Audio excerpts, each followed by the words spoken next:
Barcelona La mercy উৎসবের মহাসমারোহ এবারও মুগ্ধ করল হাজারো দর্শককে। রাত নামতেই ড্রাগন, দানব আর আতশবাজির ঝলকানিতে মাতল বার্সেলোনা শহর। লোকজ ঐতিহ্যের রঙিন আয়োজনে বিশ্বজুড়ে পর্যটকদের টেনে আনলো বার্সেলোনার লা মার্সে ফেস্টিভ্যাল।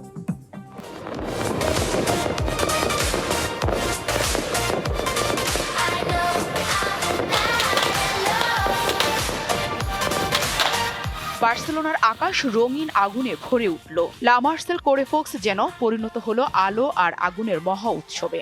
একই সাথে ড্রাগনের আগুন, দানবের নাচ আর আতশবাজির ঝলক। লা মার্সে উৎসবে মুগ্ধ হলো পুরো বার্সেলোনা।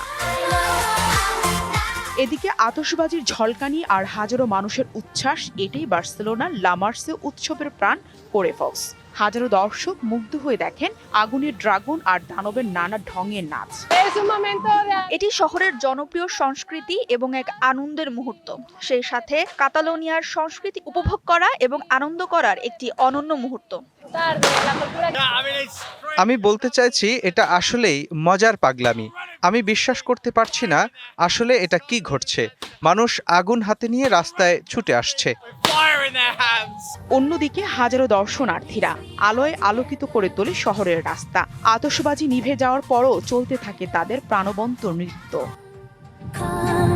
1979 সালে সূচনা হওয়া এল কোরেফক্স এখন লা মার্সে উৎসবের প্রধান আকর্ষণ, যা কাতালোনিয়ার লোকজ ঐতিহ্যকে তুলে ধরে এবং বিশ্বজুড়ে পর্যটকদের টেনে আনে বার্সেলোনায়। Nahida Rinthi, DBC news desk.